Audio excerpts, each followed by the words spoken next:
camouflage. Now, the first thing you're probably thinking about when I say camouflage is either camouflaging your position or the camouflage that you actually wear as far as, being concealed into your environment. So, a lot of people will buy all this kinds of like, ghillie suits and Gucci gear and all that other kinds of stuff to where you're really super duper camouflage, but they neglect one aspect, and that is your weapon. Your weapon definitely needs to be as camouflaged as you're going to be camouflaged. And so today, since I had this opportunity, I decided to run this old Vortex scope that I had had for a while.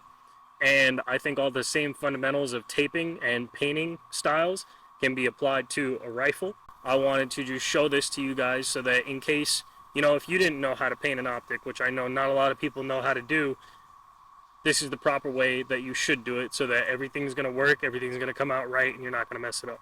So without further ado, first things first, obviously you tape up wherever you're going to look through.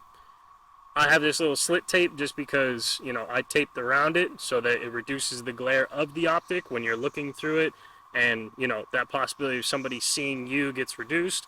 The next thing I taped up were all the dials. This little dial back here, and then the windage and the elevation dials.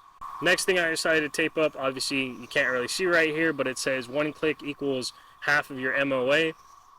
I decided that since it says it 4 times all throughout the scope, I really don't need that. I really just need one, so I just decided to tape one of them. I truly believe that's all you need because, it says it on both sides. If you wanted to tape up all of them, by all means be my guest. It is your optic, do what you want. That's the only reason I just didn't. So, taped up all the dials. Next thing I taped up was right here, just because it tells you the numbers of zoom. Since it is an optic that zooms in, not every optic is going to zoom in. Some do, some don't. And then the very last thing I taped is this little piece right here. That's only because for this scope, it focuses to your eye, which I personally kind of like as far as an optic. And I decided, which way do I want to go? Obviously, if you don't feel like you need all the lettering or you want more lettering, tape it how you want it. But at bare minimum, what you want to do is tape the optics of where you're actually going to be looking through. You want to tape the dials so that you can still read them. And then that's pretty much it as far as bare minimum of what you should tape. So with that being said, now that I show you how to tape, we're going to bounce over the board and I'm going to show you exactly how you should paint it. So right here I have my optic and my choices of paint color. Obviously, whatever environment you're going to be in is going to dictate the color of what you use. So right now I'm going to establish a base coat. A base coat should basically go, hey, the majority of my environment, what color is it? In that case for me, the majority of my environment is brown. So I'm going to just do a whole layered cover. Simple as this.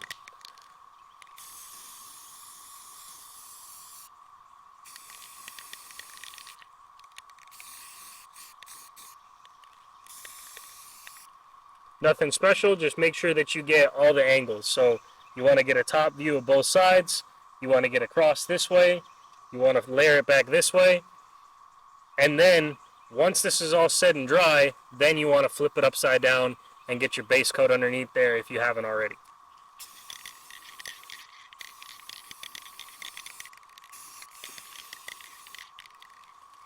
So right now that I've established the base coat, I'm just going to sit here, wait till it dries, and then we'll come back once it's dry and I'll show you what to do next. So right off the bat, just want to apologize. I forgot to click the record on my mic while I was filming, so that's why the audio is going to sound a little different, but the story remains the same and I'll explain it to you. So moral of the story here, we have our site. We have a piece of foliage that I ended up finding out somewhere in the woods. When you're looking for foliage, it's essentially just you want to have something that's going to essentially fit your environment because we're thinking about shapes here. And then we're also thinking about what gaps can your foliage create. So as you can see right here, I put the foliage on the site. And now all I'm going to do is trying to space out a little bit of some area because you want to think that the spray paint isn't going to go through the leaves. It's going to go around the leaves and it's going to create the leaf shape onto your site. So you want to make sure you have those gaps so that you're not getting really thin spray paint lines. You're getting a nice thick piece of camouflage with some actual shapes to it. So essentially you want to spray paint all the top do the same kind of thing as we did with the base coat. You want to spray paint all the sides, and you want to make sure you get every piece of the site while you can. Now, you don't have to use any kinds of leaves or anything like that. I've used grass before, I've used sticks before, I've used a multitude of different things. I will just say, whatever you choose to spray paint with, whatever piece of foliage you pick, make sure that it isn't going to stick to the site and leave residue. A lot of times when I use sticks, the sticks will leave residue onto your rifle as far as like little chunks of wood and little pieces of dirt. As you can kind of see here, the leaf ended up sticking to the site, and that's not really what we want as far as if this was a fragile stick or a piece of grass or something like that. A grass would get stuck on there, and then it's going to kind of mess up the look of your paint job. Or on the other hand, if you want something like that, you can always do that instead and just create some more natural foliage to it. It's really a you decision. Doesn't really matter at the end of the day as long as you're happy. So now right here, as I'm finishing up the paint job, I'm pretty much just explaining everything that I've already gone over while I talk throughout this video. So let me cut to showing you the final product. Alright, so this is our finished product. You can see all the dials are still visible. I made sure not to get any paint on them. Everything looks good. There's no paint inside of my lens. Here is still good. There's no paint inside of this lens. And there you have it.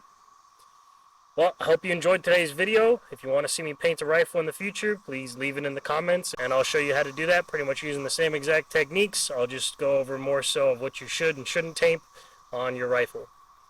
With all that being said, thanks for watching. I'll see you in the next one. Peace.